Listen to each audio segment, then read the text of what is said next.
All right. So we are live. We will let folks start rolling in. I love your background, by the way. Thank you. Yeah, I get more comments on that than anything that comes out of my mouth. You know, it's not chroma key either, man. It's just a background. You know, with it's like got it on Amazon, I think, for a few bucks, and Nice. kind of helps me zen out a little bit. You know, my station is in my living room, right, and so my wife is kind enough to kind of let me set up in one of the corners, and that's what I did to put on the wall. That wouldn't be such an eyesore, right? Like versus some other thing. I guess it looks good even when I'm not set up. So nice. I Yeah, work. I always worked well for a while. I was running. I run from here, which is I've got two offices in the house since we did the addition, but this is my my original office, which is doubles as my son's playroom, and so it's always in various stages by the time I get home to set up and put him to bed. I should say I'm like cleaning up the room as I get ready. Very cool, man. So we get a couple people rolling in, huh? Yep. Folks coming on. Nice. Let's I'm gonna go ahead and type in the chat box here. So let us know who you are and where you're from in the chat box.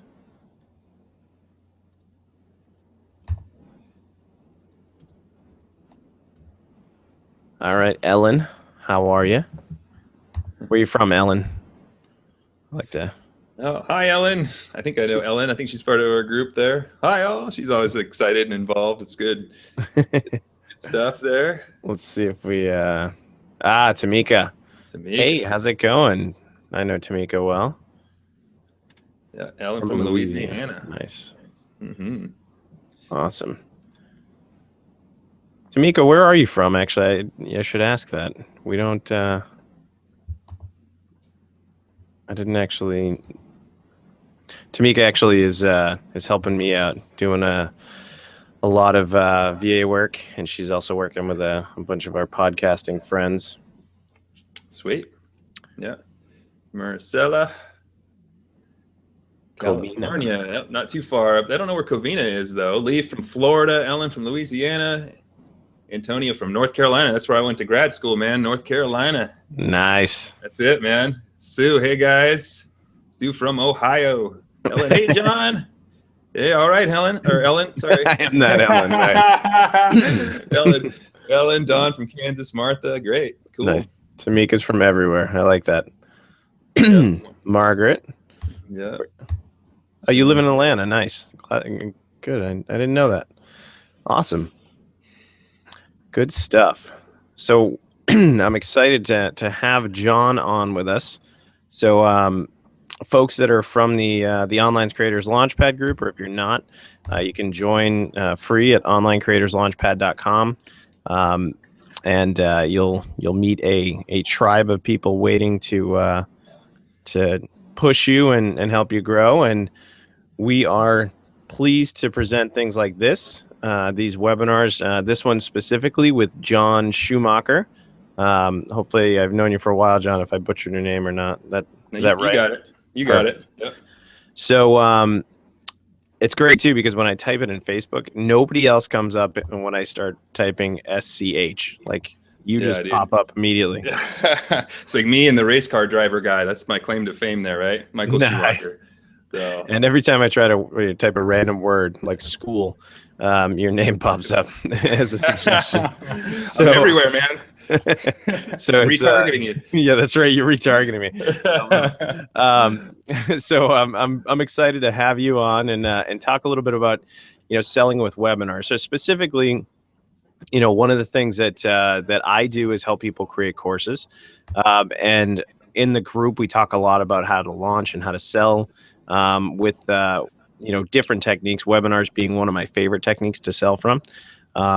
And you are known around these parts as the Hangouts That Convert guy. And God, how long have we known each other? It's been, I don't know, over a year probably. Yeah, well over a year now.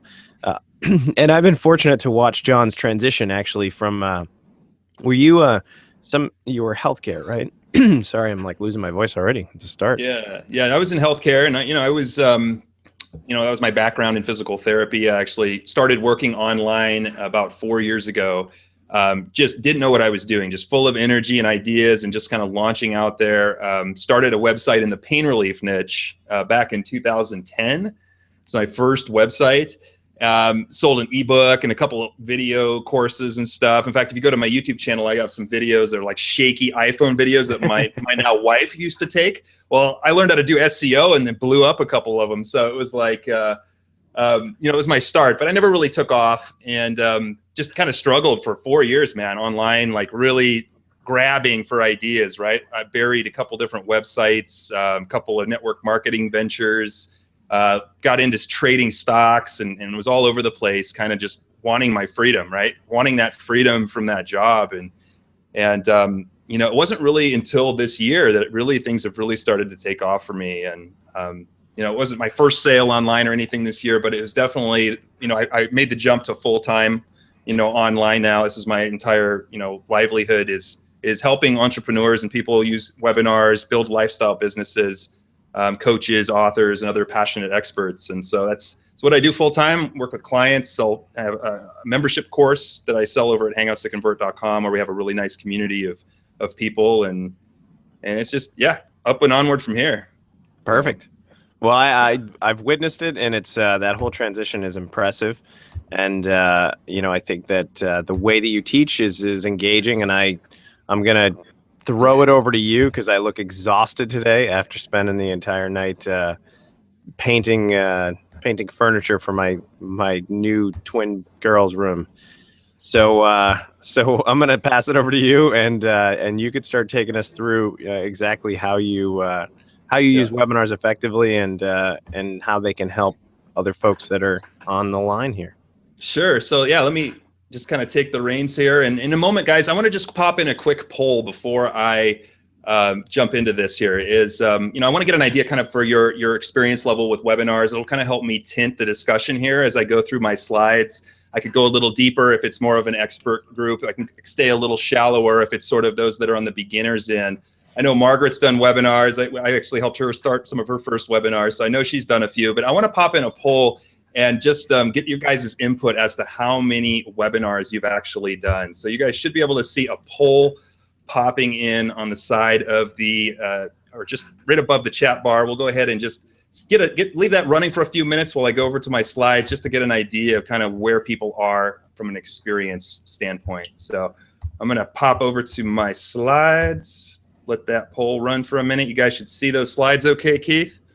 Yep, it looks beautiful. All right, so today, and just stop me at any point, I tend to really get excited about this stuff.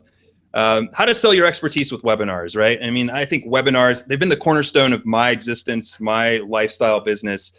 They really help you compress the know, like, and trust factor for your audience so that you can really build a following and actually make webinar sales fairly quickly, when you have an engaged audience. So today we're going to cover how you can attract your ideal clients using webinars, even if you don't have a big list. You don't need a big list of people to start, generating buzz, becoming an authority, and selling your expertise using webinars. Strategies for selling your webinars and services using Google Hangouts, even if you don't have a product yet. An outline for successfully hosting a sales webinar. I'm going to just give you kind of a breakdown of how to present your offers. And finally, how to maximize your sales after the webinar is over. And this one tip right here, if you hang on to the end with us, is going to actually double your sales after your webinar is over. This is one mistake I see a lot of newbies making, is they don't include this part. And the biggest thing I can say up from the beginning is that a webinar is not an event. A webinar is a campaign. You need to start thinking about webinars as a campaign, not an exclusive single event. And it really starts with your marketing message. Now, I know people's eyes tend to roll with these questions, but these questions are really the cornerstone of your success. Who are you marketing to? Who is your ideal customer? What words do they use to describe their pains and their wants? Their pains and their wants, not their needs. We all think we know what people need, but what are their wants? What are their pains? Who are you targeting? Because those are real people on the other end of your webinar who have a problem that you, as an expert, have knowledge on that you can help them. And so I'm a big fan of surveys. I'm a big fan of even just Google searching for ideas, or go to Amazon. If you don't have a list, you can't survey a list, you don't have access to a large following, go to Amazon, search for the top books in your niche. So go to Amazon. Amazon is the search directory. Type in your niche and look at how the best-selling books in your niche are phrasing the problems that your clients have. Look at the table of contents. Get some ideas there. Create a swipe file. Keep those things in a separate file, because those are potential webinar topics for you to be teaching on. And finally, where do they hang out? Obviously, if you don't know where people are in your target market, how the heck are you going to share a registration link to your webinar? How are you going to get people, to what you're doing? So you need to identify these things before you launch a webinar. And I would even say a step before that, just not to get off topic too much, but you need to have a framework for your teaching. There's something called a transformational framework that all of you need to have for your clients, whether that's a 5-step process, a 7-step process. That's the foundation of your online business. That'll be what you teach your webinars off of, right? When you do your videos off of, your blog posts. So think about what framework or strategic framework or steps you can take your clients through. Those will be your webinar topics, but it all starts with your marketing message. Registration page is key. Headline is key. You want to have one big promise. I don't like having 3 or 4 different topics on a webinar. I would think of, okay, on this particular webinar, based on my ideal client and my framework, what is the one thing that I want to get across? What is the one transformation that I want to get across to this audience? That's what you're going to focus your webinar on. Keep your body text short and benefit rich. Use bullets to really nail home some curiosity-provoking points, and then share a hook to get people to come live. This is another mistake I see people make a lot, is there's nothing to incentivize the audience to come to your webinar, right? It's just like, great, I have a webinar on this topic, show up, right? And as you all know, it's getting harder and harder to get people on a webinar. There's just a ton of webinars out there. So you need some kind of hook, an incentive, whether that's a free offer. I'm really liking what I've seen from workbooks, right? Having workbooks that can be downloaded on the thank you page, which I'll touch on in just a second, are really a great tool with blanks in it. Workbooks with incomplete sentences and stuff like that is really working well to help get people to show up to your webinars. And I'll touch on that in just a second, how you can increase your show up rate. Headlines, 3 easy, use something like this: 3 easy tips to lose your next 10 pounds in under 7 days. Or, if that sounds too crazy for you, just simply how to do blank without blank. Or the number 1 tip for doing blank without blank, right? Is just an easy headline template to follow. Numbers are excellent to include. Using the words that your ideal customer uses, of course, that goes back to knowing who you're targeting. You want to evoke a little curiosity, and then use a timeline if possible, in 30 days, in 7 days. Don't lie to people and tell you, oh, you can, have $1 million business in 7 days, right? I mean, that's bullshit. But but actually, give a timeline if possible. Will help kind of objectify what you're doing for your business, and what the clear value prop is for your client or your attendees. And this is one I want to touch on, and I know Keith and I were talking about this the other day a little bit on the phone, is the power of the thank you page. After people sign up for your webinar, they come to a post-registration thank you page. And this page, gives you another chance to do what's called pre-framing the webinar. And the power of the pre-frame in marketing in general, like funnels or getting a client to take you up on an offer, but in this case, a webinar, is one of the most important things I think that I've heard recently, is the power of what's the mindset? What's the mindset of the people that are actually going to be coming to your webinar, right? Because, I mean, an attendee is not an attendee. They're different, right? One that comes in with a positive mind frame or an excitement mind frame is going to be more likely to engage with you and buy from you than somebody who just grabbed your random webinar registration page off of a Facebook ad or something like that, right? So the thank you page is powerful, right? I mean, it gives you an opportunity to have a video You can talk about what to do next. Like, share with them who you are, what the benefits are for them for coming to your webinar and what to do next. You can have a workbook, a link to a workbook on there that's incomplete.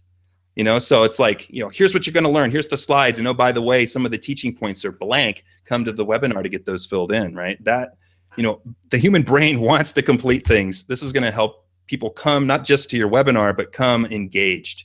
So and then John, one thing about that. Sorry, I'm going to do this, and folks know me.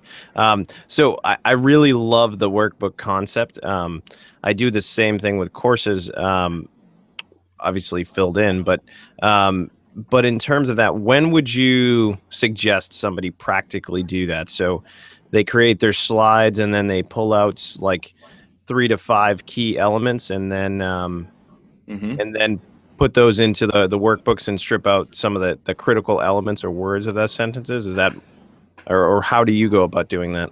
Yeah, so I would take your slides and then create some blanks in those slides. Like, so create your slides, duplicate them, maybe cut out some of the, other stuff, like the offer stuff if you're going to do that, but maybe the core content, right? The core content of your webinar. So duplicate it, right? And then just like you say, find some, have 3 key teaching points, which I'll touch on in just a second under how to structure this.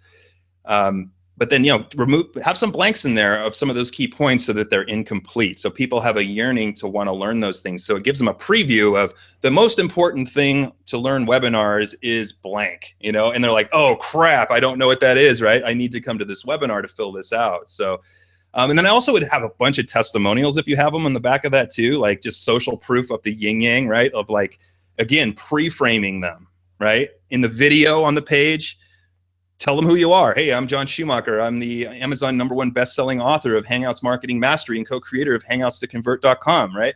Like, who am I? Like, again, pre-framing, authority pre-framing before they get to the webinar. And then, of course, that workbook will kind of incentivize them as well. And I think another great thing, and like Keith and I were talking about this the other day, have a link to your Facebook group on that thank you page. Say, hey, if you want to start talking with the other attendees earlier, join our Facebook group. If they link out to a Facebook group, great. They see 500 people in there. Wow, these guys aren't just some shady hole in the wall, right? These guys are like legit people that have a following that are going to teach me something. So again, you're getting people to take what are called micro commitments early, right? Like little commitments to building your authority, getting them to take action. The more little actions they take before the webinar, the more likely they are to come, right? So those are, I think, the thank you page is a golden nugget, right? It's a great opportunity for you to get them right away, because let's face it, and I do a lot of Facebook ads to cold traffic, and I look at my analytics of the people that signed up. If I don't hit them with something like instantly, like they don't even open my freebie, right? They don't even look at it. They don't even click on it. I'm like, what the hell? Why didn't you click on my freebie? So it's, people will put their name into stuff, their email, and it's like, that's it, right? And it's the strangest thing in the world. But if you can't get them excited pretty much right away, you're going to lose some people. So yeah, no, that's a good point in general. I think it's a lesson, because the reality is people, I think we've all done this, right? We reserve our spot and we just assume we can always go back and get it. But you've got their attention when they put their name and email in there, and they're prepared, they were interested. So you really, at that point, you always have to add value at each stage of the process so that they believe in you and want to come and want to learn more. So I 100% agree. Pre-frame, guys. If that's one of the main marketing tips here. That's so important in your funnels, in your webinars. It's something I was not doing very well of, and I'm just like, oh my God, what am I thinking, right? Like, and so yeah, make sure to pre-frame your webinars as best as possible. And that goes for your ad, to your registration page, to your thank you page. Those are 3 things that are front end pre-frames for your webinars. You gotta look at what you can do with those. Of course, I recommend, obviously having a registration page. I use Webinar Jam Studio. That's what we're on right now. Of course, you can use Easy Webinar. Webinar Ninja is Omar's product. I don't even know if RunClick is still in the market. But 22 Social is another way to use Hangouts on your Facebook page. It's only like $22 a month to do. But I like Webinar Jam or Easy Webinar. I would recommend those 2 products to really up-level your Google Hangouts. You can use lead pages. ClickFunnels, Optimized Press 2.0. You can host stuff on those things like webinars, Google Hangout webinars. But to be honest, they're a little clunky. I don't like that model. I think you have to put together a lot more different pages to make your webinar funnel work versus just having something like Webinar Jam where it's just all right there already, right? If you're a beginner, it's just all integrated, all the email follow-ups, everything is just right there. Definitely have an email responder, right? Because one of the big benefits of webinars is building your email list, right? So if people sign up for your webinar, you're going to want to add them to your list. You can use Aweber, MailChimp, or Infusionsoft. Another one I'm using is ActiveCampaign, which I'm really starting to like, and we'll probably be transferring over to. One question I always have, and I asked the same thing in our last webinar with Valerie Shootman, was do you use double opt-in or do you go for single opt-in when somebody signs up for your webinar? Yeah, it's a good question, and really it's good to use double opt-in, right, for most things. I usually do single opt-in on mine and see how it goes. If people aren't clicking on stuff, there's a thing called list hygiene that you should probably be performing. Like I just killed off 1,500 people on my email list recently. It's just, if people aren't engaging with your brand in 60 days, I would just unsubscribe them, Yeah. So I would do single opt-in for webinars. That's my opinion right now. Of course, having dead emails on your list is only going to kill your deliverability and other things are going to frown at you. So I would use single opt-in. Aweber allows you to do that. ActiveCampaign allows you to do that. MailChimp, I believe, doesn't. I think they're a stickler on that. Yeah. So anyway, one thing I hear a lot is, why can't I just use regular Hangouts? Well, for one, you can't collect emails. You can't really interact with your audience that well, and you can't really offer your products and services really that easily. So I think Google Hangout in general, on Google Hangout on Air, is a nice tool to use for interviews or recording quick videos, but not necessarily for like a full-scale webinar. Promotion. So let's talk about how to get people to there. This is the good part. Yeah, so sorry, I went off on a little rant there. Beginner and more advanced, I'm going to break it down into 2 stages. So when I say beginner, I mean maybe you just don't have an email list or you don't have a product yet to sell. You're just getting started. Maybe you have a couple hundred emails, maybe 0. You're wanting to know, how do I get started using webinars to start building a tribe, right? And so this is really how I started. I had 0 emails when I started, right? And so what I started doing was hosting interviews with an opt-in and free webinars to people. So again, people think webinar, I have to sell something. That's not true, right? You can start building a following and getting in front of a following, which is huge, right? When you're using Google Hangouts, you can see me, you can hear me. And so let me break down these 2 strategies. And these are for beginners. I used to do tons of interviews, doing live interviews. I did 50 live interviews in 2014, all live, 1 a week. And it was powerful, right? I mean, and some of the people that I interviewed would share with their list. And, so I think about, if you're a podcaster or anybody like that, doing interviews, live interviews inside of a webinar, like Webinar Jam Studio. Because anytime someone signs up to watch it, they're going to be added to your list. And of course, you can repurpose these things anyway into podcasts, right? I mean, you can repurpose the videos, the MP3s, all those things. But I highly recommend at least adding, once a month or twice a month, doing a live interview for your audience. It's really going to build your list and following a lot quicker.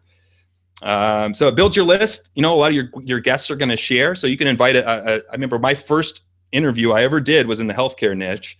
And my friend who I knew shared with his list. I had 100 people opt into my list the first week. I was like, woo, all right. Like this is going to, happen, this is something. So, and I've had other people that have shared like that too, that have added, like 100 people a week. And that's not a lot for some people, but it is when you're starting out, right? And you don't need a ton of people on your list to start creating a business with them. It also expands your network of joint venture partners, right? I've done 5 joint ventures this year. All of them were interviewees that I had over the last couple of years. So all you are podcasters or people, the benefit of that is getting to know people. And the really cool thing about it is when you're on a video hangout, you really even get to build that relationship even better with these guests, because they can see you, they can hear you, versus just being on like an audio podcast where you're kind of like imagining what they might look like right now or something like that. So yes. I really like that model. Yeah. One question came up of, who do you interview? And I'll let you kind of take that, and then I have my own insight into that. So when you do those interview style, how are you finding them, and who are you actually targeting to help grow your list and your business? Yeah, so I would find people. We always recommend people that are starting out to make a wish list of, and you probably all heard that term before, but maybe 20 or so people that you would like to interview, and start with the one on the top that's most comfortable reaching out. So many of you may know a person who's maybe a couple of quote unquote pegs ahead of you, who maybe has an email list, even if it's 1,000 people, or something, or even organizations, right? Think about what organizations, because they have email databases too, that could be included in your list of people. So make a list of people and reach out. Make sure they're not just your Uncle Joe or something, somebody who has a little reach, a little bit of value, and then reach out and see if they would be open to having you promote them to your list or your following. And that doesn't necessarily have to be a product, but you can have those people come on, do an interview, and maybe offer a book or a free offer or even a low ticket course or something like that. It's a great way to do it. And not everybody's going to say yes. I had no's, right? But a lot of people will say yes, and you'll be surprised, just like for podcasters, right? You'd be surprised sometimes who is going to agree to come on your show or to be interviewed. So that's my recommendation on that. Yeah, I mean, I think the benefit there too. I mean, you talk about it, the potential JV partnerships and things you can gain, or just connections, right? So I did an interview with Chris Ducker, and we did it face to face, and so just one thing I loved about it was when I say face to face, we did it via video chat. And in that case, it was Skype. It wasn't Hangouts. But if in hindsight, I definitely would have done it via, webinar. But you build even tighter rapport with somebody than you would using a traditional podcast interview with voice only. Because now the entire time, it's like you're sitting there talking to this person, and now when you see them at a conference or they see your face online, they're more apt to know who you are, and they're more apt to interact and recommend you. And I'll tell you, the one thing that changed everything for me was it's kind of less about the interview and more about the after interview. Yep. When they start asking you about, you've talked an hour about them, then they ask about you and what your goals are and what you're doing, and inevitably they're offering help. Just because it's human nature, because you've gone out of your way to help share your platform and spread their message. Folks that I never expected were offering to connect me with other people, put me on a summit, any number of things. Yeah, no, it's true, right? And it just takes it to the next level when you're doing, from a list building perspective, from an audience building perspective. When people can see you, they can hear you, they can feel you on live video. You're going to build a tribe quicker, right? You don't need 10,000 emails. I'll tell my story, or I can, about how we started Hangouts to Convert. We started with 0 in this new brand, and we just had a couple hundred emails, right? We did 2 free webinars. We gathered 150 emails over the course of 6 weeks, and then we turned around and sold a $200 boot camp to them, and we made $2,000, within the first 2 months of launching it. And that's not a lot of money, but it's a start. That's validation, right? It's validation in what you're doing. And we've done over 25K on that on demand, so it's like, not huge numbers, but it's a product that we've sold on demand after we actually validated it with a $2,000, group first. So, and that's to this point right here. Start doing some free webinars, right? Like, just, if you're start getting out in the market space visibly on live video, or behind slides like this. I know people are scared of being on video. I still get nervous. But get out there and teach to the audience. And the cool thing about a webinar is you can take a link and share it. People sign up and they come watch you. You get their contact info. You can follow up with them later. But you also get visible in the market space, right? You're not just putting out a recording of something and hoping people like it, or putting out a recording of something and hoping they'll go back to your website to opt in. No, you're going out there, in the front end, actively to engage with the audience where they are, whether that's Facebook or whatever, So those are a couple strategies that I like. I call them interviews with an opt-in, or just doing free webinars. Just do 2 or 3 free webinars and share it on social, or find a couple of promotional partners, or people that you like that could help share it with you. And there'll be some people who will say, well, how big's your list and how much are you going to give me? But there's going to be enough people like what we're doing right now. Like, this is just free, right? I'm not going to sell you anything. You know, Keith's not selling you anything right now. We're just two guys that know each other, and we've kind of promoted this. So I sent a little blast out to my list before this, you know, and so it's like, that's how you would do it, just similar to this, right? Yeah, and I think, you know, when you have a community too, you know, I think the folks that know our community, I mean, it takes a little bit of effort when you're promoting your first webinar, your first few webinars, but it's not hard to get 30 to 50 people to sign up just by, you know, reaching out to a Facebook group owner with relevant folks, and just saying, you know, hey, do you mind? I have this webinar. Wondering if I could post in the group. I very commonly will post it for the person if it's somebody I know, like, and trust. Which is that's a whole nother story. But that's your goal with all this stuff, right? If people need to know you to find you, they need to like you, and they need to trust you to invest time and money with you. But the way you really do it is go to the Online Creators Launchpad, you know, in our group, and find folks that are going to help you, you know, on our, you know, when we post a weekly post.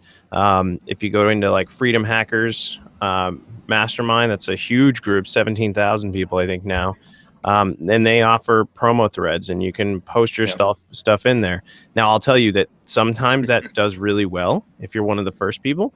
Sometimes it's just a bunch of link spam, and you have to actively. Yeah, I mean, you generally, what I use it for is, you know, if I'm looking for folks that I think have relevant topics similar to mine, then I will reach out to those people via private messenger and, you know, just say, hey, we're hosting this webinar. I'd love to have you on it. And I was curious if, you know, if you'd be willing to share it with your audience. Sure. It takes a while to get comfortable with doing that, but it works well. Sorry, I don't mean to totally derail you, John. No, you're good. Let me come back on here, and oops, let me get rid of that. I'm hitting the wrong buttons on my computer here. It looks like how many people have hosted a webinar? 43% have yet to host one. 1 to 5 have 36% have hosted 1 to 5, and we have the veteran group in the house, 21 with over 10. Boom. Well, hopefully you over 10ers are still getting some. I'm going to show you guys some really cool stuff in a minute, so hang in there. But thank you for voting on that. So let's talk a little more advanced now. Like, so if you have an email list, it's such a home run to do these things. You know, you can just simply email that list, host a sales webinar, do a live training, or a joint venture. And I'll talk about what those mean more in just a second. So how do you spread the word? Just simply, you always want to share your email list. So one of the mistakes I make is, you know, I had a client who was just starting out at zero. She did, was it 3 interviews, I think, and she added she had 200 emails, and she wasn't emailing those people to bring them back to the same, you know, webinars, right? So if you get some people on a list, you know, you need to build a relationship with those people, but invite them back to the next one. It's like a snowball that you keep building. Spreading the word, finding promotional partners. So again, even if you're just starting out, maybe you have a friend like Keith or somebody. I'm not saying Keith will do this for you, but I'm saying somebody, you know, can do you a solid by maybe sharing what you're doing, right? And so when you have a webinar, like a webinar jam, you get a registration link like Keith shared when you all signed up, or I shared via email a few moments ago. That's a lead magnet. Right? Your webinar is a lead magnet. And so in a good way, you could get other people, you know, who are going to be willing to do you a solid to just share that in their Facebook group, or even some people will share it with their list. I mean, I've done that for friends too, that are just people I like. For me. Yeah. I mean, I just shared this to a part of Keith's list. No, it's even before too. You, I think you helped us out with another webinar we were on, and you sent it out to. No, so one, and I'm sorry, John. You know me. You're going to be used to this by now. I inject myself. The one thing that I think this is sort of like a secret sauce, I guess, is when you're struggling to get people to care about what you're doing. Find people that have a decent, you know, following or on the same path as you, and try to do them a solid. And you will be surprised what maybe you don't have an ask right now, but I usually, you know, I try to find like 3 to 5 people a day that I can just really go out of my way to help out.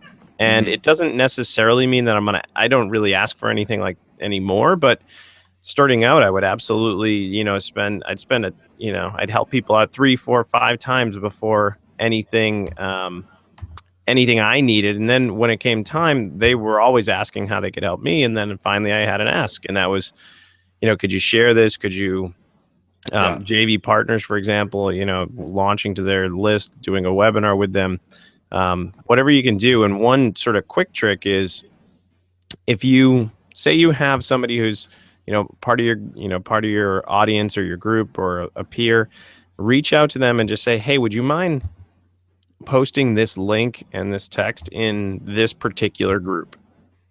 So for example, there could be a large group, 5 to 10,000, 12,000 plus people on a specific topic. If they're pretty engaged, they don't allow usually promotion of self-promotion, but that they always allow other people to share relevant content. So if you know somebody else who's in that group, and you say, hey, would you mind posting this in that group, and give them the link in the text, and most often they'll say, yeah, absolutely, I'll do that. And usually it's because you've already gone out of the way to interact with their content or do something good for them beforehand, so that they're always willing and ready to help. And so that's kind of the giver's kind of nature, because then you shouldn't feel bad about asking for that quick thing, because it's not much for them, but it can be huge for your signups.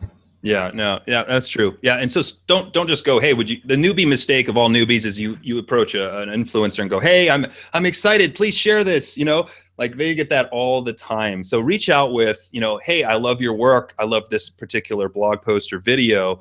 What are you doing right now that I could share with my audience? Like, what are you doing? Like, and do some research. Don't just even ask that. That's kind of a bad question to ask too. Like, do a little research and find out, hey, I know you're launching a new book.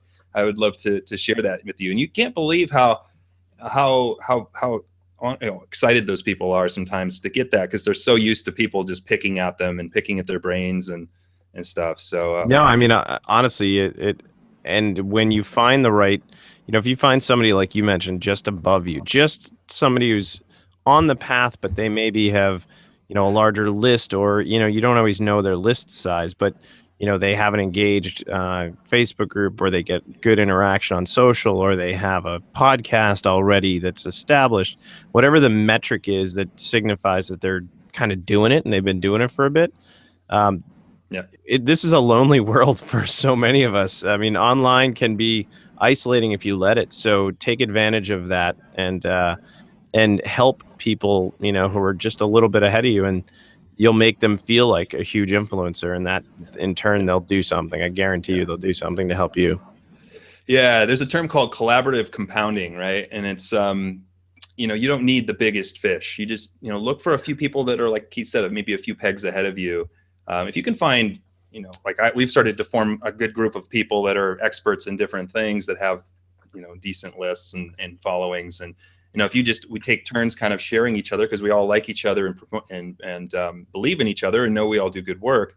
All these people, maybe if you get 5 people that are stoked on you, that you kind of cross collaborate with, you're going to start building some traction pretty quick, So anyway, I better shoot through this. Yeah. I got lots of slides, so I'll try to get as much as I can in here. Paid advertising is another way to do it. I would not start with that unless you're just rich. If you're rich, go for it. Otherwise, if you're not rich, I would say try to validate your offers first.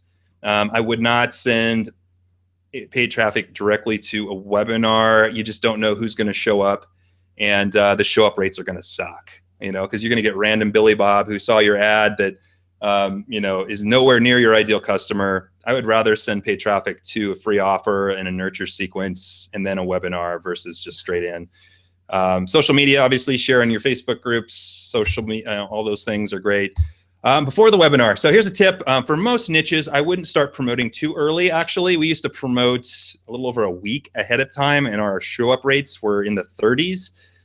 And as soon as we started emailing our list closer to the webinar, like let's say 3 days prior, our show up rates went up about 10%, meaning the rate of which people actually came to your webinar. And also like having an email go out, like kind of a last minute registration, like, hey, you coming? Are you going to be here? About an hour or so before it starts. This just, even if you'll do a last minute email, your show up rate's going to bump up at least, I would say 10%. So Those are some things to talk about beforehand, and then let's talk about how to sell your services, right? So obviously you can host a standard sales webinar. You can get those people from social media and from your list or other people's collaborative lists and host a sales webinar. It's just basically a free training where you sell on the back end.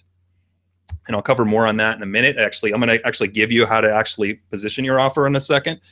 One of my favorite strategies, and this is a ninja tip that no one, I don't know too many people that actually teach this. Maybe they do. I don't always pay attention enough of what other people are doing too much.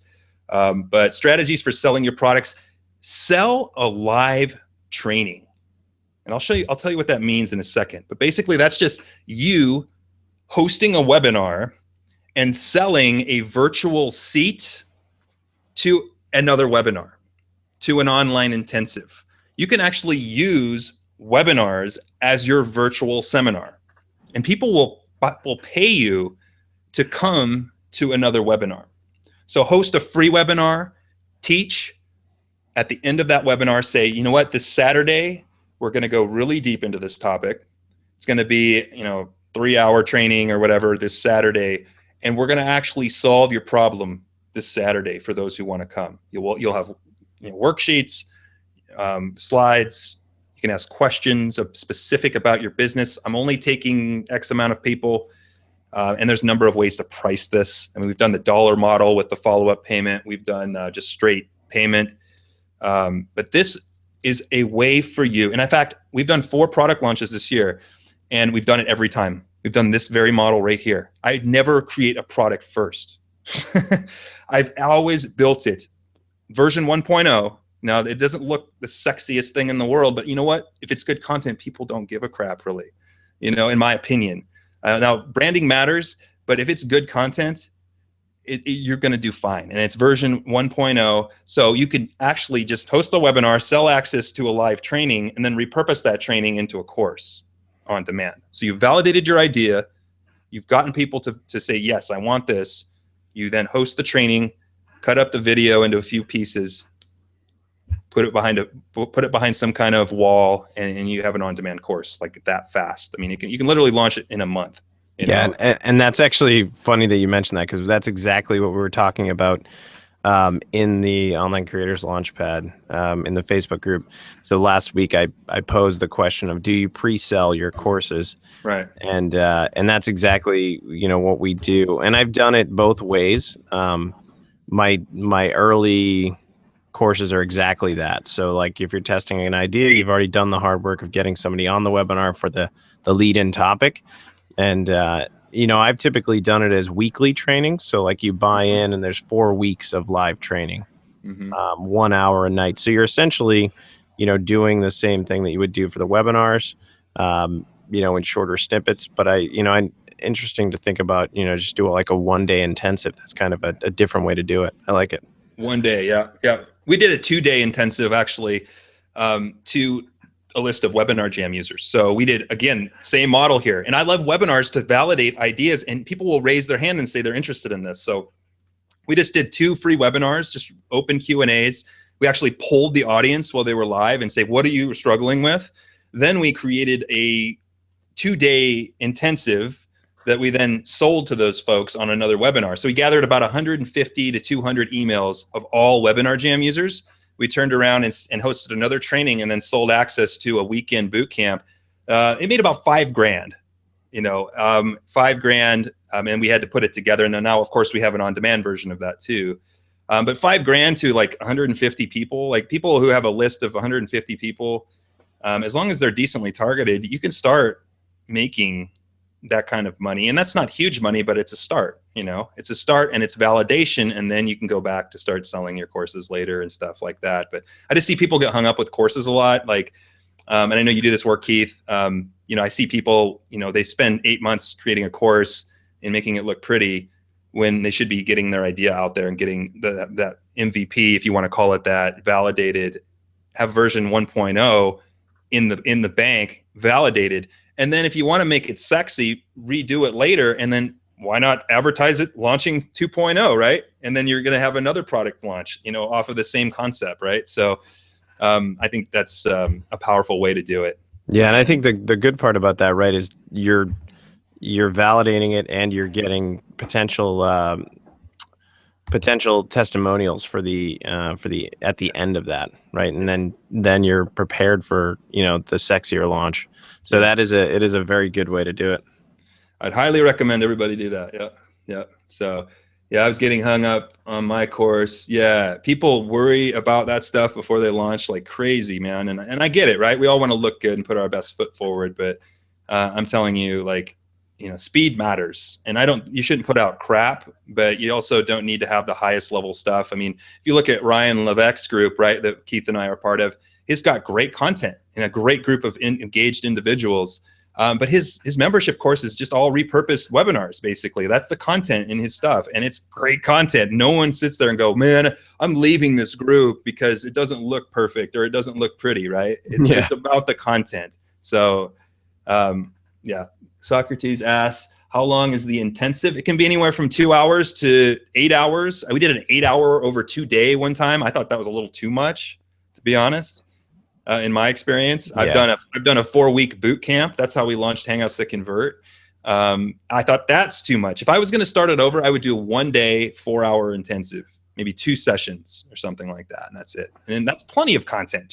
4 hours of course content is plenty of content, right? For an on-demand course. And you know what's amazing about it too, right? Is like, so just a quick side is that when you are presenting it live, it's amazing what comes out of your head that you didn't really plan. It frames it in a different way that you don't necessarily always get when you're creating courses, you know, by yourself in voiceover, right? Because you're not thinking always about the other person. You're thinking about production value. You're thinking about all these other things. Whereas you hop on a webinar, and this is actually how I work with clients, is they teach it to me via webinar, and I ask probing questions.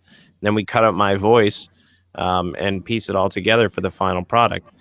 And so when you're presenting it to somebody, you're automatically thinking about their wants, needs, you know, and you come up with new ideas that you maybe don't have listed on the slides, but become the best part of a course.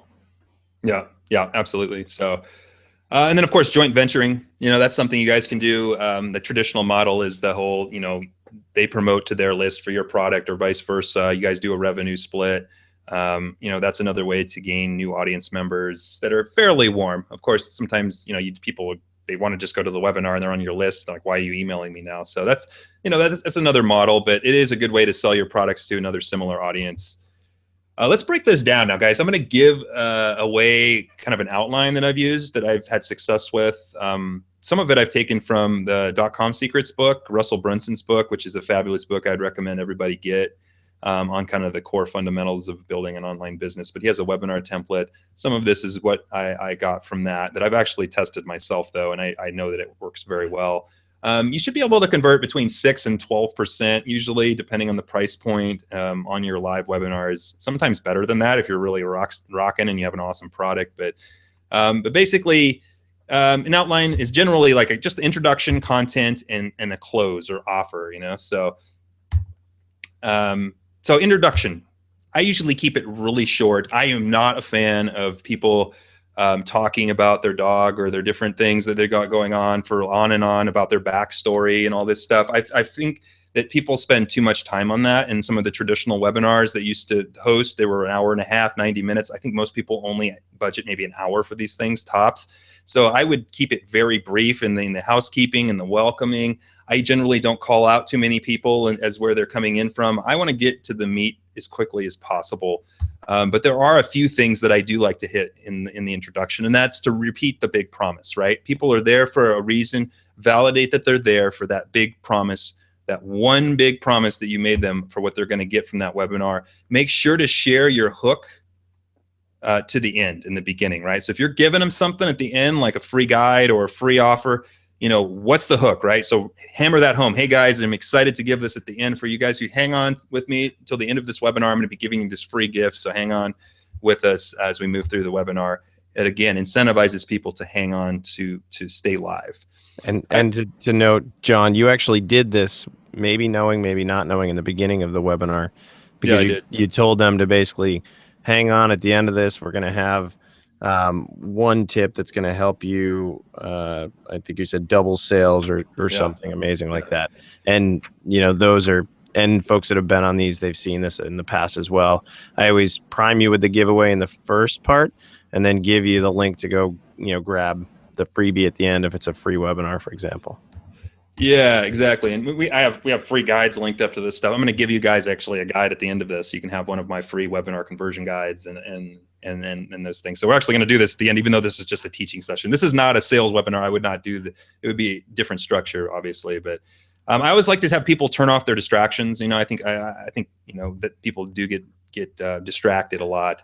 And then finally, this is big. Expert story positioning, right? In the beginning, not 20 minutes, not 30 minutes, not on and on about all of your stuff, but share your story and start with the struggle, right? I mean, people don't believe the success until they hear your struggle, right? Because otherwise you're coming off too pompous, right? Too arrogant. Like, who the hell is this guy who's just like, great, you're a best-selling author, who cares, right? Like, you want to share your expert positioning story and start with the struggle. Like, so for me, it was, I struggled for 4 years, jumping from this to that, staying up late nights, single light on in my living room, reading book after book, course after course.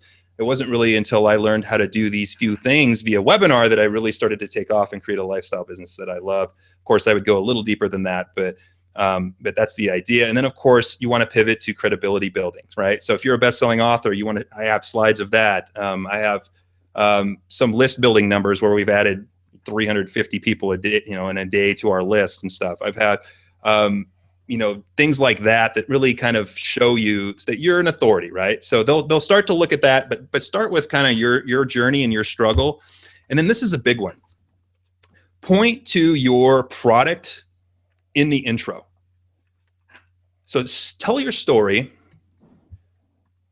and talk about your pains and the struggles you went through, and then position the way that you got out of that struggle based on the modules you're going to be sharing in your course at the end of the webinar. So like, for me, we have a Google Hangouts course and a webinar course called the Hangouts to Convert Success System. It's $500.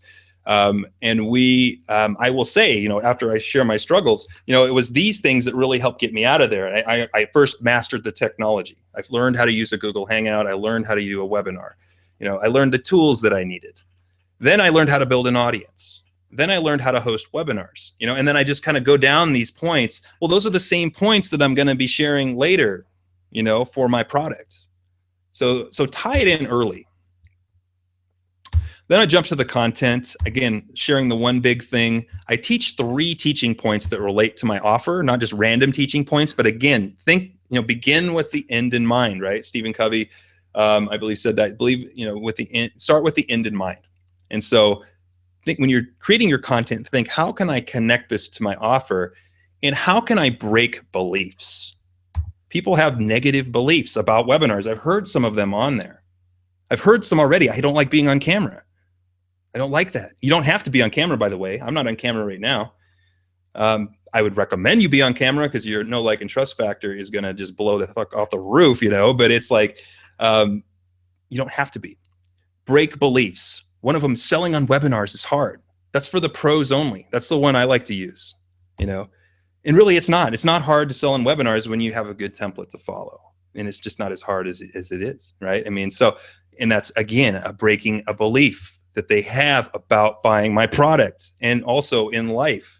So again, you frame the discussion that way. And here's a big one. Use testimonials, case studies around your teaching points. You want to connect people to these people.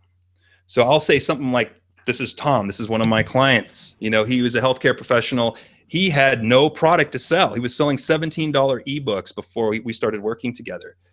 How many of you are like Tom? So go ahead and put that right now in the chat. Like, how many of you are Tom right now who maybe you're selling low ticket products, you don't have a premier program yet, you're just starting out? Type Tom in the chat box and go ahead and do that right now. Who here's a Tom, And so you'll connect people to these case studies.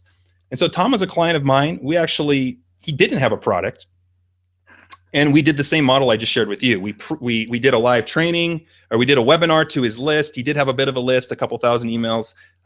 He did a live training. He sold access to a live training for $200. He made $5,500 before he even created his product, right? And again, not huge numbers, but we're now taking that product and building out a marketing funnel and stuff together. And he's already eclipsed the 5-figure mark just from this one mark, one thing that we've done together, and he's just growing from there. So. See, we got people who are Tom. Margaret's a Tom. Antonio's a Tom. You connect people to people. People buy on emotion. They don't buy on facts and stuff. People relate to people. And so you need to make that connection on your webinars. One of my mistakes I used to make was I would just power through content on a webinar. Like, I'm just going to give them the meat, I'm like, no BS, like, let's go, right? And I didn't sell as well, right? And that's because people left more overwhelmed than when they came to my damn webinar, right? So it's like, but connect people to people. That's huge.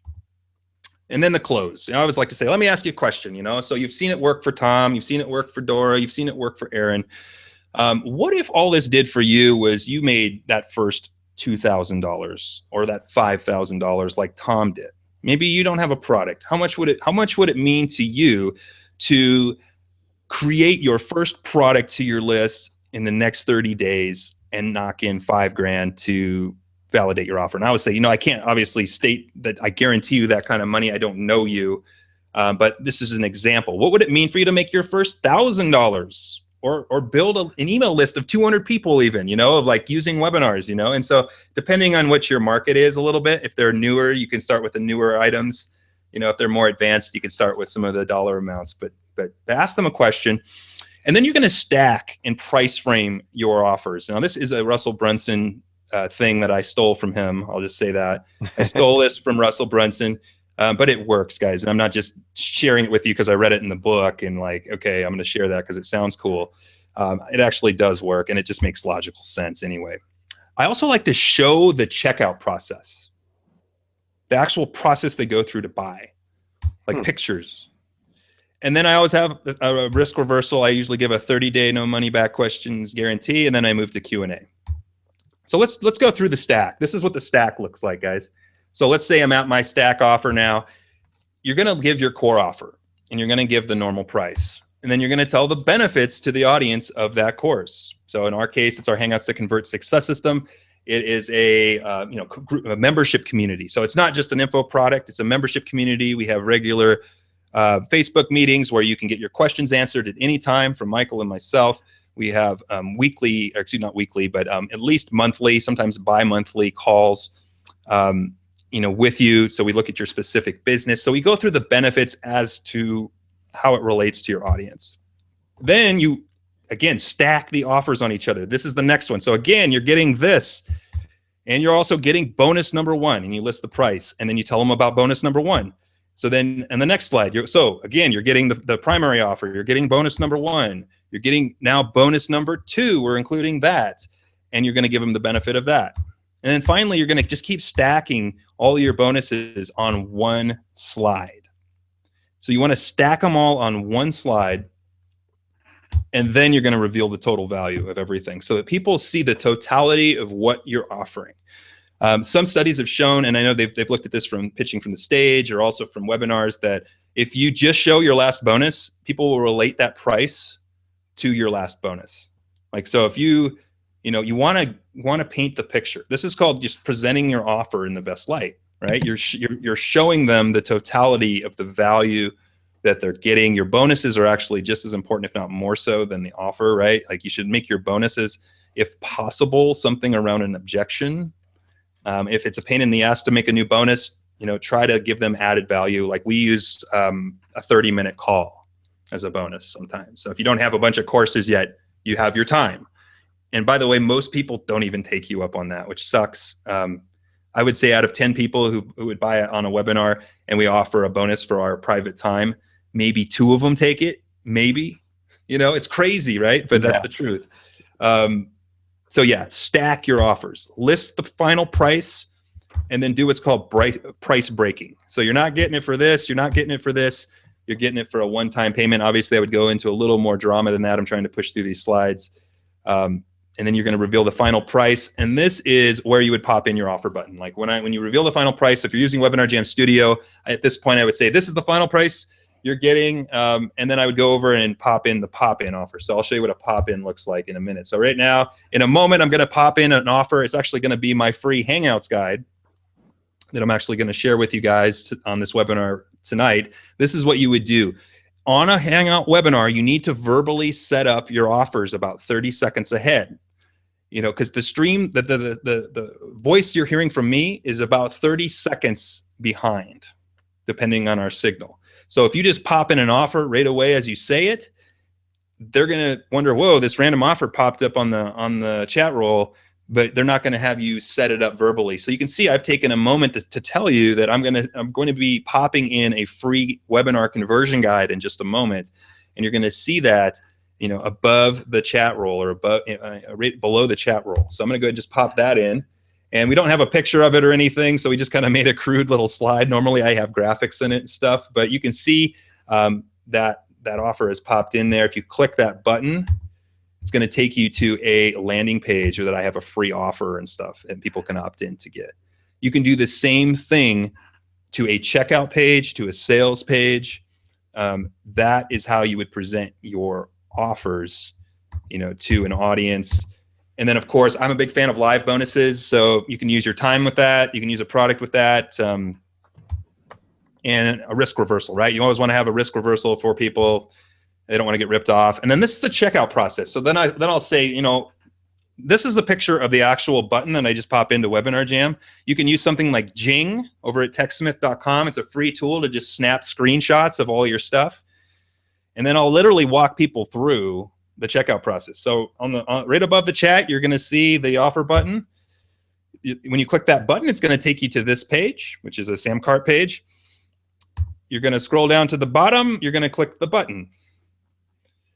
And you're going to be taken to this page congratulating you on making a wise decision, and a video to tell you what to do next, right? Again, taking advantage of the thank you page there. Then you go into Q&A, answer a few questions, remove objections, and again, don't be afraid to point back to your offer when you get these questions, right? About 20% or so of your sales can come in the Q&A section. So don't just bail out early after your offer is up there. Take some time, because a lot of people, they need to think about these things, right? They need to think about a decision, that they need to make, right? Not everybody's gonna buy right on your first webinar. So Keith, if I may finish up, and then we can go to Q&A. Yeah, I just have one question that people might be asking. You mentioned the term live bonus. Yeah. Can you explain what you mean by that?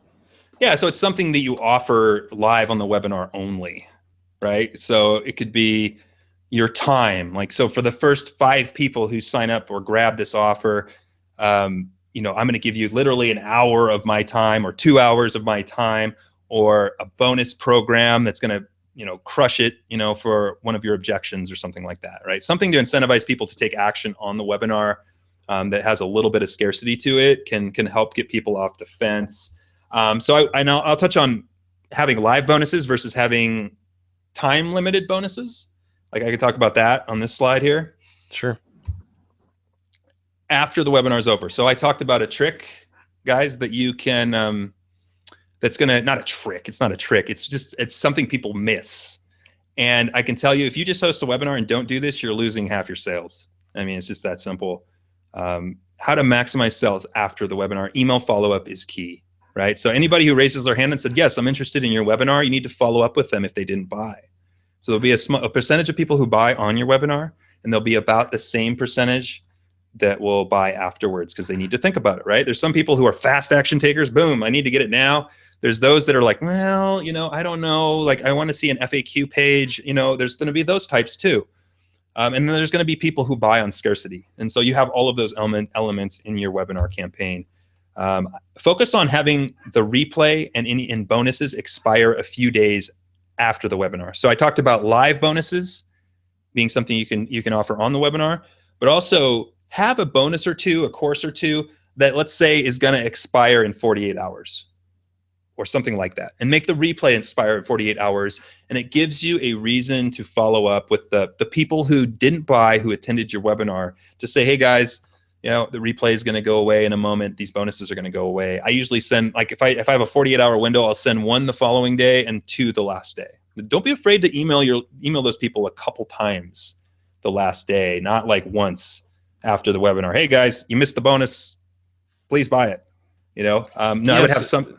So what do you actually include in your emails then? So a couple things to think about. So Webinar Jam tells you who attended the webinar, who didn't, and how long they actually attended the webinar. What would you say you would send in an email to you're emailing the attendees of the webinar, so they actually were on there, they likely saw your offer. What are you sending to those folks in that follow-up email? Yeah, I have a template that I can share in a sec. But yeah, it just really, I would send them how exciting it was. Again, hit benefits, because that's all people really care about, right? Like, that's great that you guys had a fun knee slapping time. I missed the webinar. Why should I care, right? I mean, that's kind of the cold hard truth from people. And so again, benefits, a little bit of scarcity, and I would talk about what they can gain from it, what they can lose from not doing it. Not in spammy, hypey terms, but just hey guys, this is what you can gain. Here's 3 bullets. If you don't decide to do this, there's a good chance you'll maybe miss this, this, and this. Here's a link, and I usually send a link. I'll put the replay usually in the PS section. I'm kind of back and forth on that. I would prefer almost to talk about the offer, and so I would use a sales page though. In the follow-up, because people are going to want some details, especially if it's $400 or $500 or something, and they haven't seen the webinar. So that's important distinction for folks who haven't done this. So there's 2 ways to do this, right? So you're selling in the webinar itself, and you're sending a link to the actual page to check out. So if you're using a tool like Samcart, for example, you can do that. You could send them directly to the checkout page. So it's not necessarily it's not necessarily telling them all the benefits and like a typical, sales page where, it lists out all the things you're going to get and all that. But if you're sending it in a replay or in an email follow-up sequence, you likely want to give them the opportunity to go to a sales page, which would look like, headline, benefits of the program, listing out the bonuses, and then have the link to the actual buy button to go purchase. So those are 2 very different things.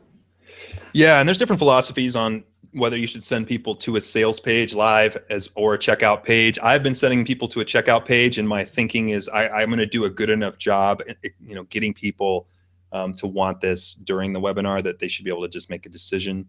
Because I cover I basically have a sales page in my offer section, right? I go through the pieces, testimonials, guarantees, all the things that I would have on a sales page. So, but there are different philosophies about that. But I would definitely on the back end have a sales page if you can, right?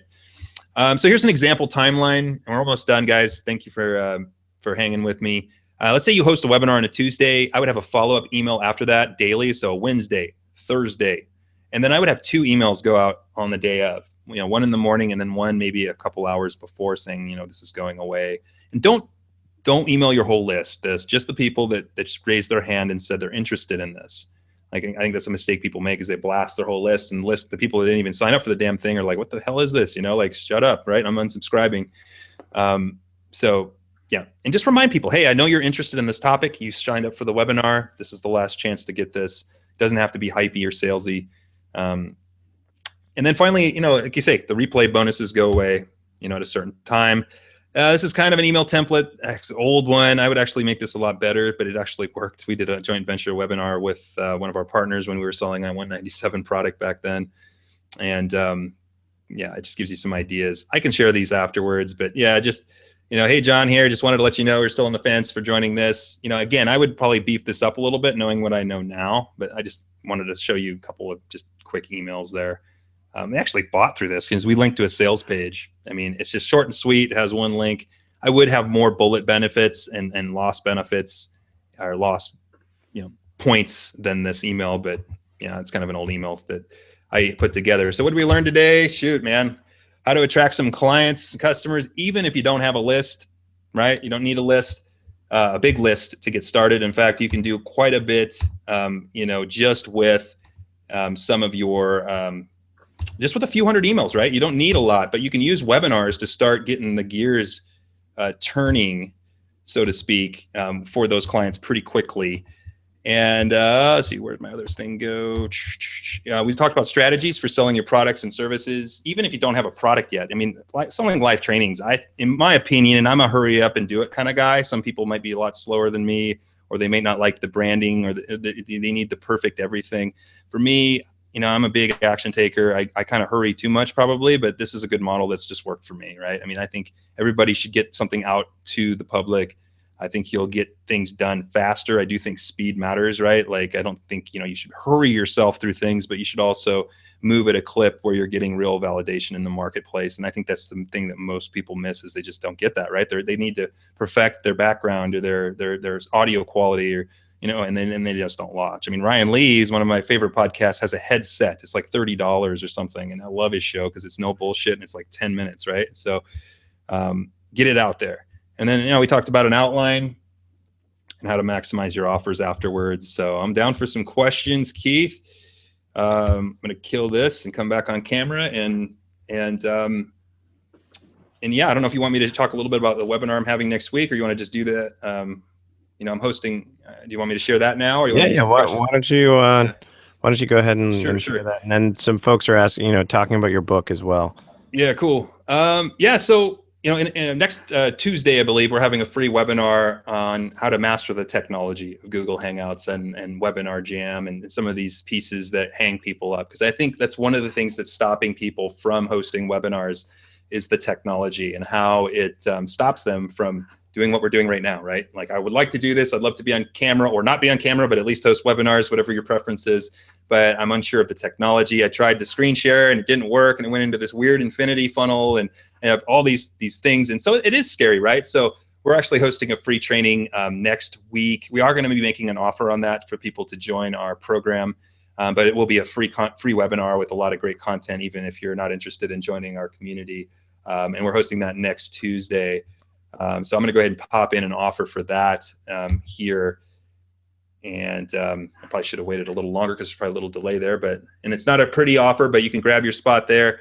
That should take you to the sign up page here for our webinar next week. We haven't really formally promoted it yet, but we expect to get probably 150 people on there or so that are interested in learning, webinars and how to get started with that first thing that really blocks people, which is, man, the tech. How do I get past these Google Hangout gremlins that are creeping all over the place? So if you guys are interested in that, we'd be happy to have you. So Otherwise, cool. We'll take questions and So the one thing I'll just kind of mention is so we'll first and foremost post this into the group at the Online Creators Launchpad, and then all the links that we're talking about here. I do, there's very few people that I think I trust as explicitly as I think I trust Jon. Just because you've seen in this webinar, he's really down to earth, really easy to get along with. He's a real guy. He's not necessarily trying to pretend like he's he's bigger than he is, and he shares it all along, and he's doing it. He's doing all the things that we've been talking about in the group and on the list and on the podcast. So Jon, Carrie's asking if we can do a voting and poll question so she can experience it on the other side. Is that what you mean? Or is there a specific question you guys want me to post about? Because I can create one if you guys want. Carrie, is there a specific question you want? Or I guess you could say, how was this? A bit, people are going to blow smoke up our ass probably, but I send them checks at the end. Yeah, right. Huh? I know we get people on our sales webinars that were already like customers. They're like, these guys are the best, So that's a good thing too. But yeah, Carrie, if you have a specific topic, I can punch that in. Otherwise, if you guys have any other questions, let me know. Yeah. So I mean, so let's just kind of jump back. If there are no other questions, I'll ask a couple here. So you mentioned a couple interesting things about your the offer stacking, and so we went a little bit quick through that section. And when we talk about, showing bonus number one, so we say, here's my normal price offer, bonus number one.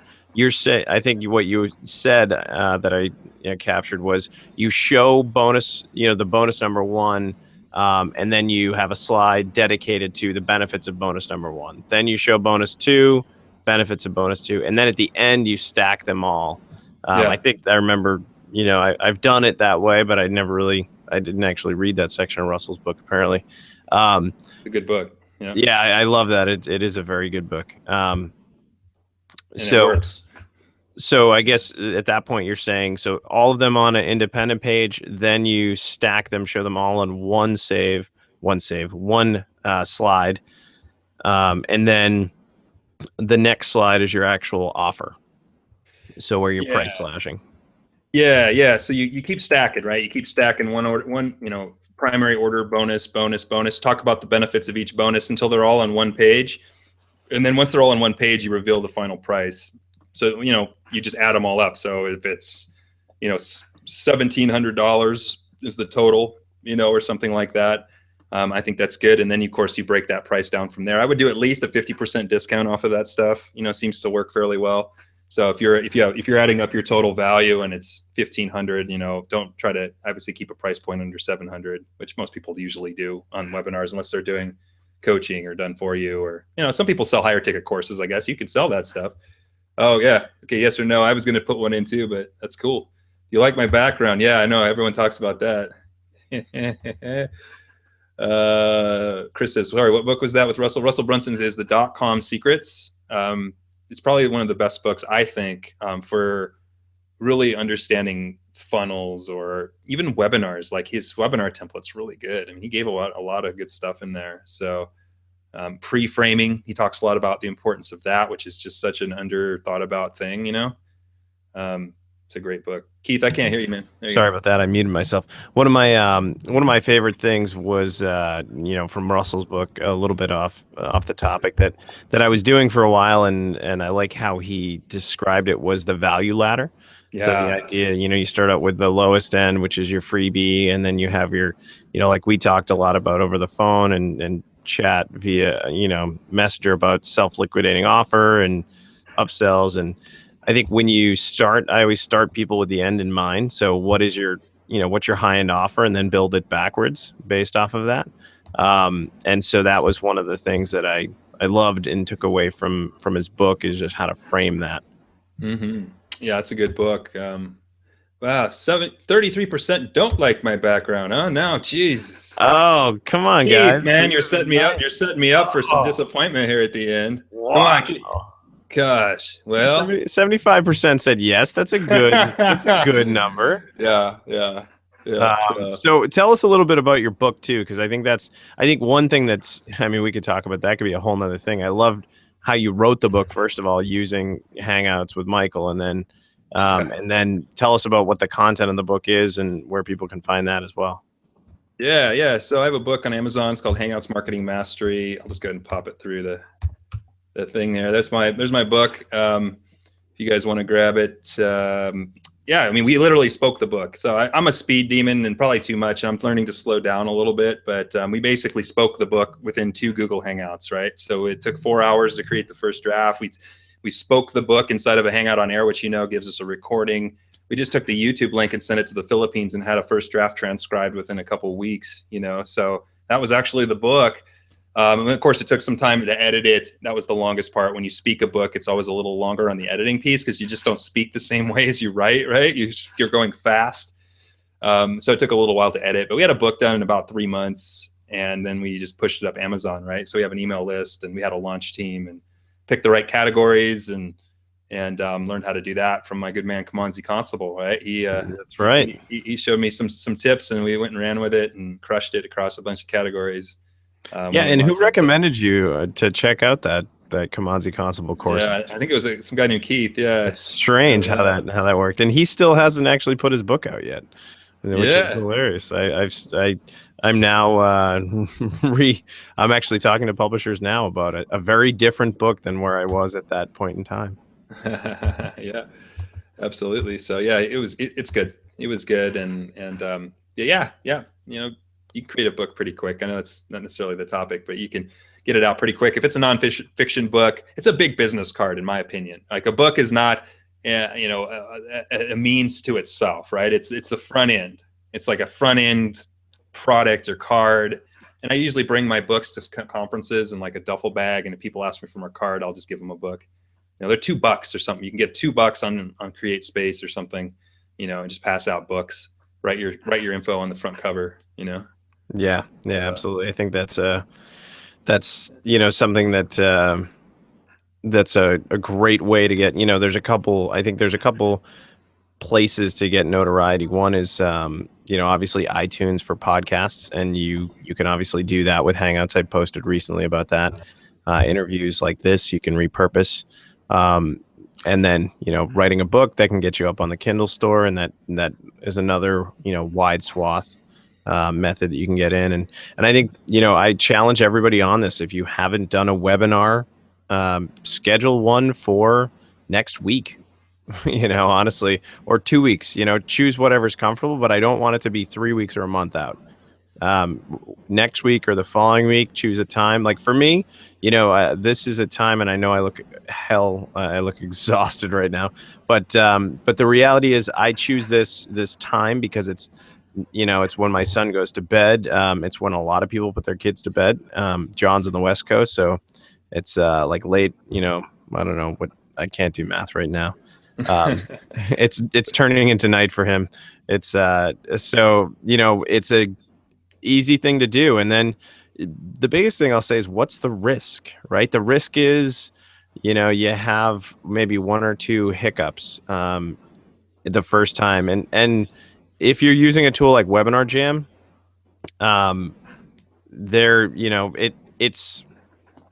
it's easy enough that you can figure it out. And if you don't feel comfortable, talk to Jon. He's got the webinar for you next week that will get you there. Yeah. Or go to my YouTube channel. I got a playlist with about 15 videos on how to do it. So, but yeah, you could do that. And I think the key, and it is scary, like doing live video. I still get nervous before a webinar, and I've done a lot of them now. But it's you need to be okay, looking stupid. And I know that might sound weird, but it's like, when I was a physical therapist, I jumped out of school into a busy clinic and I looked stupid, like in front of my patients, I looked stupid. I had a great mentor who I would literally ask questions in front of my patients and I looked stupid to them because I did that. But I learned, right? You have to learn. You have to be okay looking stupid enough and to, wash the bird crap off of your coat enough times to just be like, you know what? Like, that's how you learn, is by looking like the novice and then growing, right? Like we all start at the novice level of that guy or that gal who's just like asking these weird questions to these people that are like, already doing it and stuff. But you have to be okay with that. And if you're okay with that, and if you're willing to look stupid quickly, you're going to learn a lot faster, right? And you're going to learn quickly. And pretty soon you can jam 10 years of learning into a year, like literally. Because there's people that go 10 years and their egos are too big to ask a question, or they're scared to look stupid, and they don't learn shit for 10 years. And there's this one guy who comes in for a year, looks like an idiot, but learns everything. I'd rather be that, And and honestly, it's all the people that I think, folks that know, like John Lee Dumas. If you know John Lee Dumas, Entrepreneur on Fire podcast,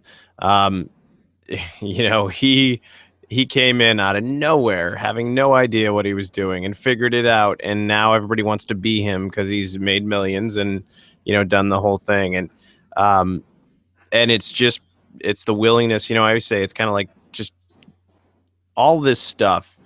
It seems scary, but it's like a giant dance floor. Everybody stands on the wall and they're scared and they don't know what to do, and they're waiting for somebody else to make them move. And I'm the first person to jump out there and look like the idiot, right? Because I'd much rather be that guy, and you're doing the robot, Yeah. It's like, why not? Because what's funny about it, right, is like when you do that, when you screw up it and you admit it, it makes people realize that you're human. Like I I will tell you that I spent too many years trying to be the smartest guy in the room. Yeah. I mean, Yeah. I got my engineering degree, I have my MBA, and I would always lead with like all these credentials. And I would try to, in every conversation, and just show how damn smart I was. And then at the end of it, nobody else cared because it was like it was just talking about myself essentially, or trying to seem smart, and it alienated those around me. And I did a webinar and totally screwed like it. The whole intro was messed up. All these things were screwed up, and I ended up presenting a scrolled PDF because I couldn't connect to Google Drive. No, maybe it wasn't Google Drive then. However, I was hosting the slides, and what was amazing was, regardless of the screw up, I still had people email me like, "That was such great content."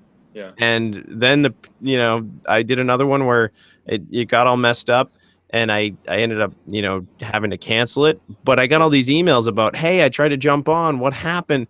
And that's motivating. I don't care if it's one person or 100 people. When you know there's somebody waiting on the other end for you, you're gonna jump through hoops to make things happen and try to make it up to that person, even if it's just getting on another webinar and sending them the link again, or recording a replay. It forces you to do it, right? Because I'll tell you, once you get signups on your webinar, you're showing up. Like John said, sell first, get on a webinar. And you know what? If nobody buys, what's the worst that can happen? You were seen as somebody who was selling. They don't necessarily know or care. And you are in the same spot, but you've grown. That's the worst that can happen, is that you have growth and experience. Yeah.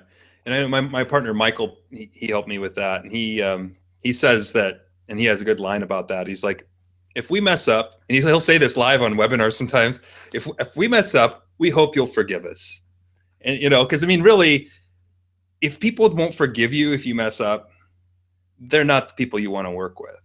They're not the people you want to work with, and you may blow it big time, and, and you might lose a few people, and that may happen. I mean, Google's servers could crash and your webinar goes away. I mean, that can happen, right? We've had glitches like that during webinars. But if people are going to hate you because you messed up, are those really the kind of customers that you want? Are those the kind of people you want to be around? Probably not, So. No, that's a very true statement. I mean, one of the conversations I had recently with somebody who, that whole concept of firing your worst clients, it's the same sort of thing. You want to be surrounded by the people that are going to resonate with you, and those people that love you are going to spend more with you, and you're going to serve them better because they're going to resonate, with the type of person that you are. I like, so the comments are kind of funny, right? It's Socrates. Bird crap on the code is good luck. I love it. And he has a book. I'll tell you, a few people that I know on this list here right away. So Shay's doing something really great, that dovetails with what we're talking about. She started a Facebook challenge where she does a video. Shay Harms, for those that can find her on the Facebook group or online. She does a daily challenge where she posts a video, and it's something that she was scared to do, and it's helping her grow. Socrates, who, God, I can't go online without seeing you everywhere. He's on, he's at the top of iTunes right now for his Sock Talks podcast, and he just mentioned he did a book. Thank you, Margaret, for staying on with us. Bye, Margaret. put that 5-year-old to bed. Margaret was the gal who I helped with get her Hangouts going for the first time, I remember, and she's crushing it now. She's doing interviews, and she's got a few hundred people going on her list now, and she's getting clients, and so she's a good example there of someone who just started acting.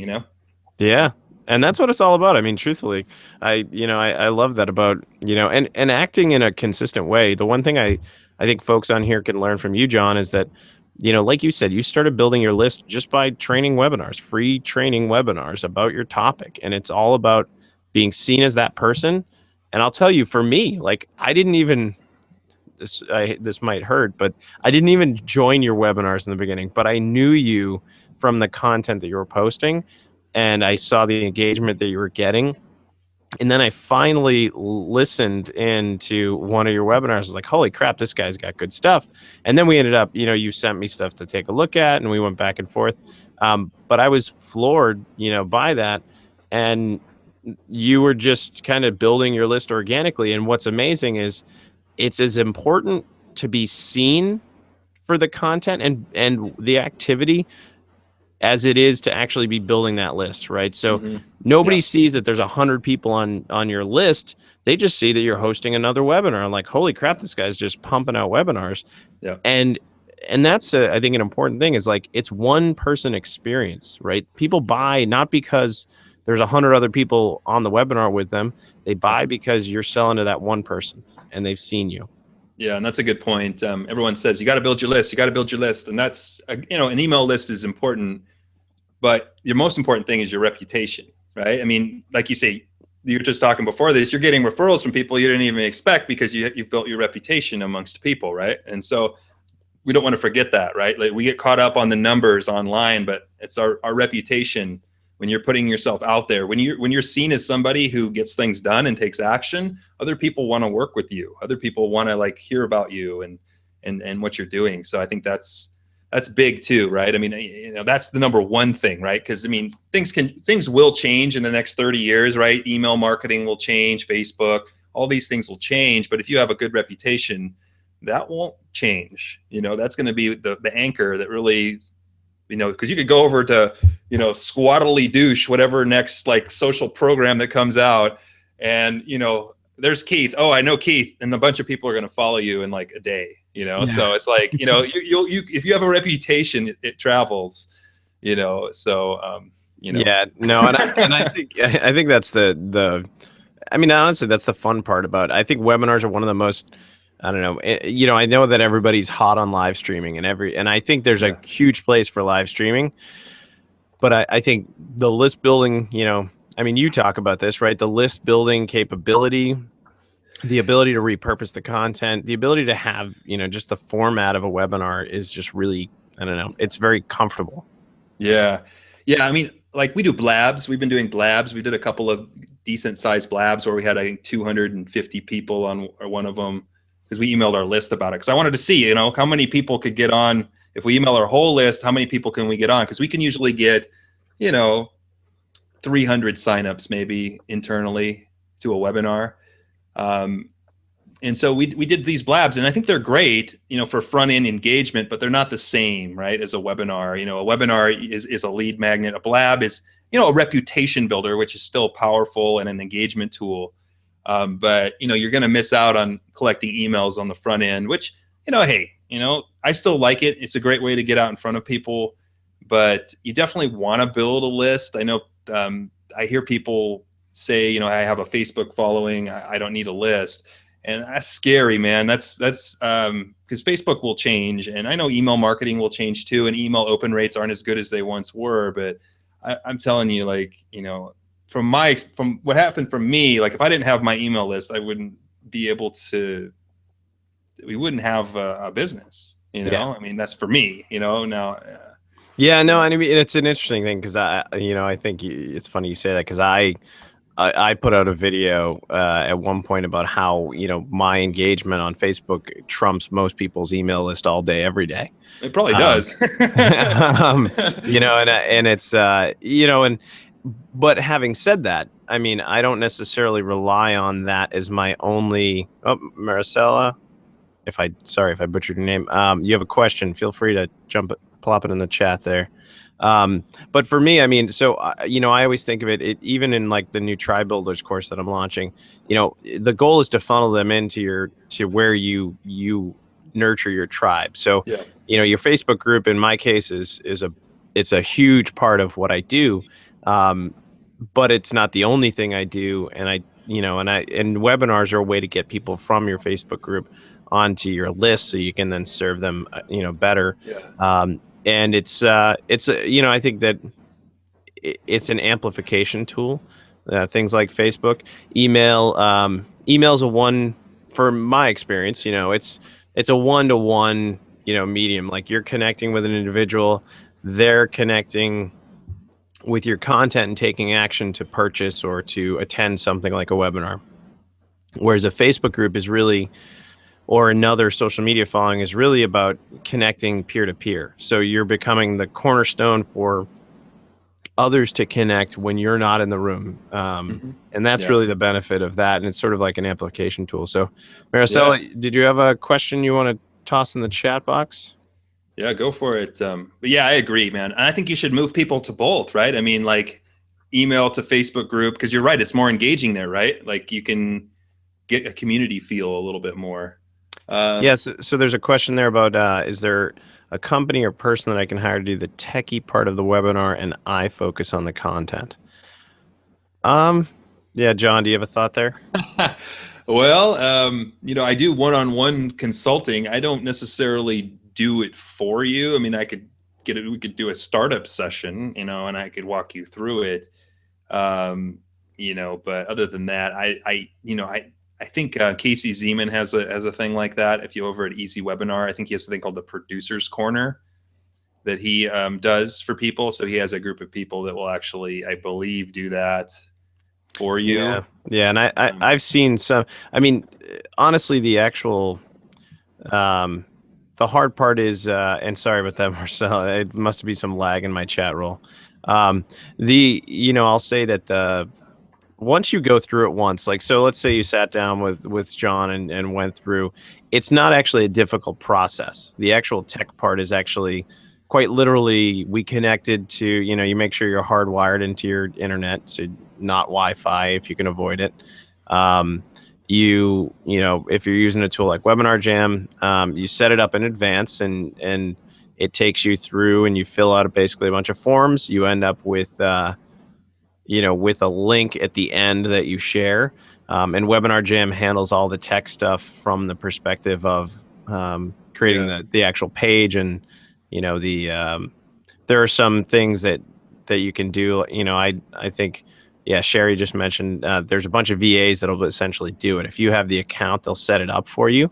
And that's actually something that, because I've been doing this more frequently, that if Tamika's still on here, I got to talk to her about that. Helping automate that process a little bit more, but it's not horrible to actually get up and running and do yourself. It's fairly easy. Yeah, and there's a good market for that, Ellen. I mean, I think there could be a done for you market out there. People that produce hangouts or webinars for others and have the expert come in. And I know I have a friend who does that. He helps with the selling and the setting up the strategy and the tech and all the pages, and she teaches. So they actually have a revenue split model for that. So I'm sure it's out there. I don't want to spend my days setting up tech. Really, I like the coaching and the product sales and stuff like that. But I'm sure there's a market for that. Yeah, no, I'm with you there. It's the same thing with like hosting courses, right? I still build them, have the team build them for people, but I much prefer the actual strategy and content development to the spending all the days building the tech parts. Yep. So cool. So I think we're wrapping up here. Where people are hanging on. So let's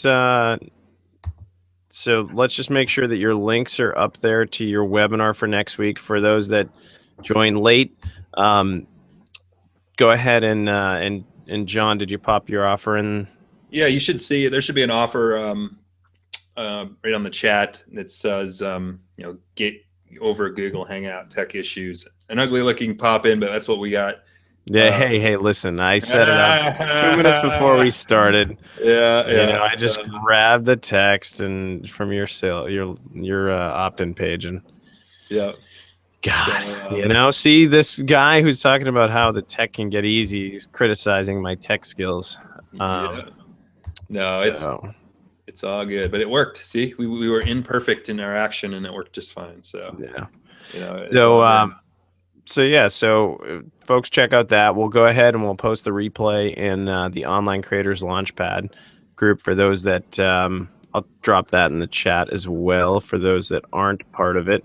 OnlineCreatorsLaunchpad.com. This is and let's actually throw your group up there as well. onlinecreatorslaunchpad.com. Oh, darn it. Got to put in the HTTP. Look at that. Tech. You want me to put my Facebook group in there too? Yeah. Pull it out here. If you have it. Facebook. So the Online Creators Launchpad is where we help folks. It's about 1,000. Well, now we're 1,100 folks helping each other launch products, podcasts, courses. And I do a ton of teaching in there, as well as other members of the group. So Socrates, Shay, Sherry, all the folks that I see active in the chat in typical Online Creators Launchpad fashion. The active folks. For others that aren't, anybody who's on the webinar right now, just quickly, I don't know, I always want to say quickly say hi, but it's kind of a weird statement to make. But it's like, just say hi. But I encourage you in general. So, and this is just my whole thing, and is be active and vocal, right? So even the folks sitting on this webinar, I understand that some of you probably don't have the ability to pull up the chat box, but if you're on a computer and you can, I encourage you to get active and ask questions and be seen. This is true for Facebook groups. It's true for Ellen, you're a stalker. Yeah.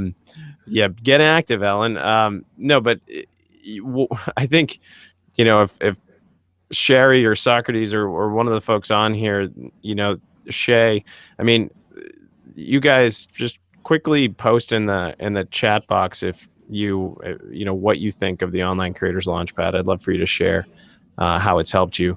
But those folks who actually get vocal, right? Put yourself out there, whether it's a webinar like what Jon does, or whether it's just literally a comment in a Facebook group, you have to be seen in order for people to know you, right? So there's 3 things you heard Jon and us say it a little bit, know, like, and trust, right?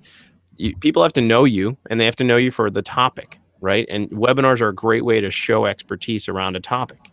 They have to like you, because they can do that by asking you questions on Facebook, by interacting in a chat role like this. Like I just saw Shay and Socrates getting chummy. That's I sound like a jerk when I say that. Like, hey, what's going on? No, but getting to know each other when they hadn't before, right? And that's a connection because they spoke and they actually interacted, even in a format like this.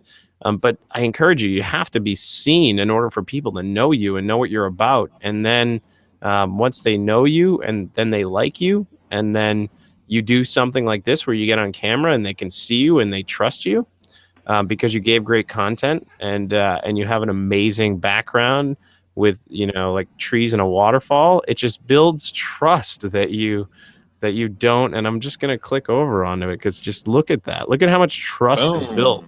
It's like eat your heart out, 25% who don't love it.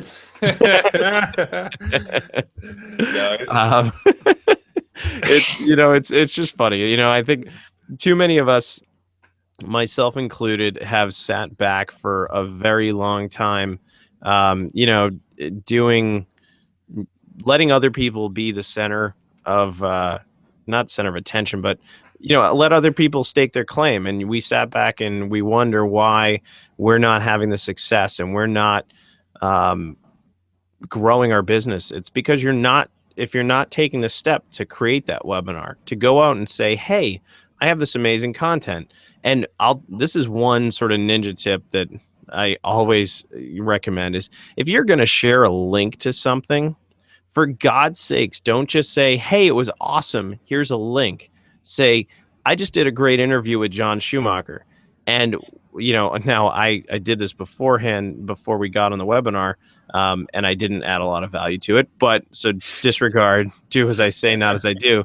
But if you notice, one thing that I don't do is I don't just post a link and then just expect people to leave Facebook to go interact with it. Or I don't just send an email, which is, hey, just click this link and come see this. And a lot of people want you to do that.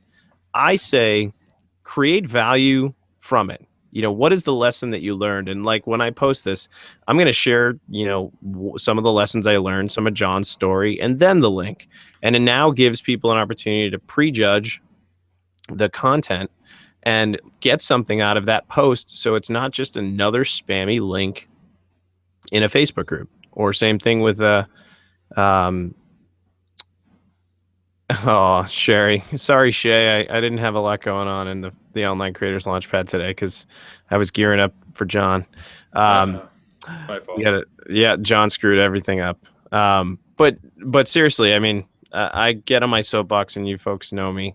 I think it's important to be seen, and Jon and his methods are a great way to do that with Hangouts or webinars in general.